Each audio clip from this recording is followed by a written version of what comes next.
April 13వ తారీఖు నుంచి 19వ తారీఖు వరకు రాశి ఫలాలు ఏం జరగనున్నాయో చూద్దాం.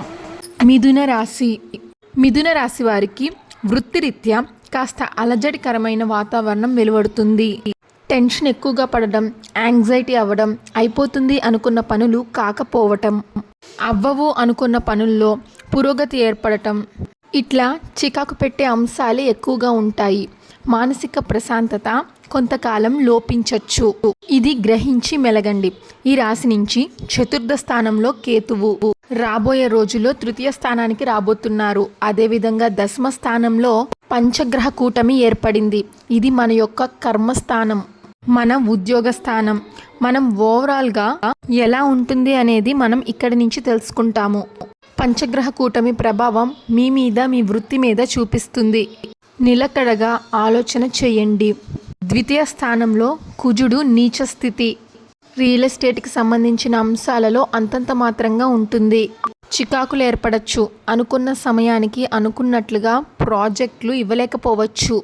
ఇచ్చినా కూడా వివిధ రకాలైనటువంటి సమస్యలు ఇంకా పెండింగ్లో ఉండే అవకాశం ఉంది. ఏ వృత్తిలో వారైనా మీకు మాత్రం మీ పనిలో శ్రద్ధ అవసరమండి. కేవలం ఇప్పటి విషయం మాత్రం కాదిది. ఈ యొక్క శనిగ్రహ సంచారం 2.5 సంవత్సరాల పాటు మీ రాశి నుండి దశమ స్థానంలో ఉంటుంది. కాబట్టి ఎప్పటికైనా సరే దీని ద్వారా మంచి ఉంటుంది, చెడు ఉంటుంది. శనీశ్వరుడికి డిసిప్లైన్ అంటే ఎక్కువ ఇష్టం. కాబట్టి మనం కూడా డిసిప్లైన్గా నడుచుకుందాము. అలా ఉండటం వల్ల వృత్తిరీత్యా అవకాశాలను అందుకోగలుగుతారు, ఉన్నత స్థానానికి చేరుకోగలుగుతారు. స్త్రీలకు ఈ వారం ఆరోగ్య విధంగా కాస్త చికాకులు ఏర్పడచ్చు.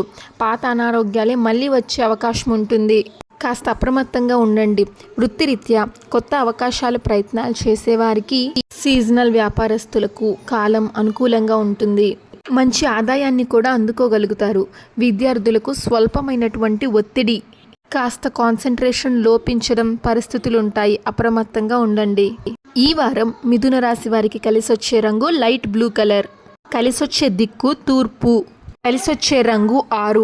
ప్రతిరోజు దుర్గామాత ఖడ్గమాల స్తోత్రం పఠించండి. ప్రతిరోజు అమ్మవారిని కుంకుమార్చనతో పూజించగలిగితే ఈ శని రాహుల ప్రభావం క్రమేణా తగ్గుతుంది. మంచి చెడుల విచక్షణ జ్ఞానాన్ని కలిగి ఉంటారు.